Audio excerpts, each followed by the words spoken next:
Direct तिसऱ्या चरणामध्ये माझे चोखोबरा वर्णन करतात. कोणही आघवी सुखाची संगती, अंतकाळी होती पाठी मोरे. एकलेची यावे एकलेची जावे, हिची अनुभवावे आपणाची.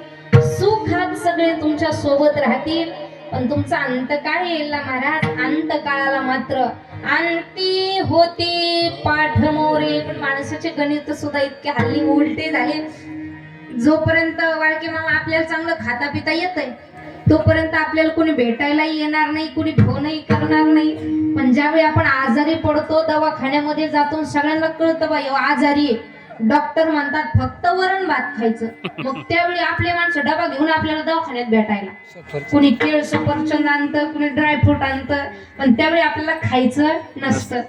जेवणात दोन मिनिट आपल्या सोबत कोणी चालायला सुद्धा हल्ली तयार नाही. पण अंतकाळाला मात्र आपल्या सोबत सगळे चालतात.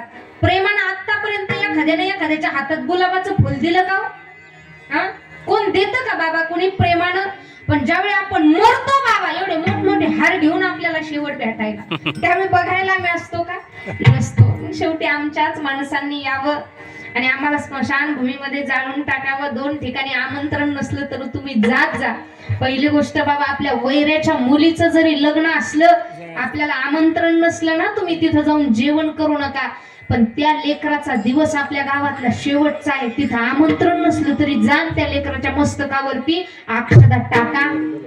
दुसरी गोष्ट, आपला शत्रू जरी गेला ना तरी त्याच्या अंत्यविधीला तुम्ही आमंत्रण तर तिथं जा नसतंच. दुसऱ्याचं मरण म्हणजे आपल्या मरणाचं आमंत्रण असतं. बाबा आज तुला जायचंय, आज तो गेला, उद्या तुला जायचंय. पण बरेच जण असं म्हणतात, आम्ही अंत्यविधीला जात नाही, अंत्यविधीला जात नाही, दाव्याचं खात नाही, वर्ष श्राद्धाचं खात नाही, का आम्ही काशीला जाऊन आलो आणि बशीतच चहा पित नाही. पण एवढी गोष्ट आपल्याला कळली पाहिजे, अरे बाबा काशीला गेल्या परत पाठीमागच यायचं नसतं, एवढं तर आपल्याला कळतं. आपण बाबा दुसऱ्याच्या वर्ष श्राद्धाचं खात नाही, मग आपल्या दाव्याचे केळ खायला काशीचे ब्राह्मण थोडी येणार आहे. या छोट्या गोष्टी असतात, पण त्या माणसाला सहजासहजी कळत नाही. आपण सारखे एकमेकांसोबत वाद घालत बसतो, सारखे वाद घालतो. आणि परमार्थ ही गोष्ट तर अशी, कीर्तन 2 तास सुद्धा आम्हाला बसू वाटत नाही. सारखी चालचूल चालू असते ना, खालून 5 मिनिट कीर्तन पुढे ढकललं की खालून असे घड्याळच महाराजांच्या तोंडावरती चमकतात. सगळे मोबाईल फोन दाखवतात. हल्ली आमची वृत्ती एवढी वाईट झाली बाबा. पण अहो काही काही व्यक्ती सुद्धा या मृत्यू लोकामध्ये असे होऊन गेले. तू का म्हणे का मरणाची सरे उत्तमाची उरे कीर्ती मागे. मी तुम्हाला साधारण सोपं गणित सांगेल. नाही तुम्हाला एखाद्याला चांगलं बोलता येत ना, अहो तुम्ही एखाद्याला चांगलं बोलूच नका, पण कमीत कमी एखाद्याला वाईट बोलण्याचा प्रयत्न तरी करू नका.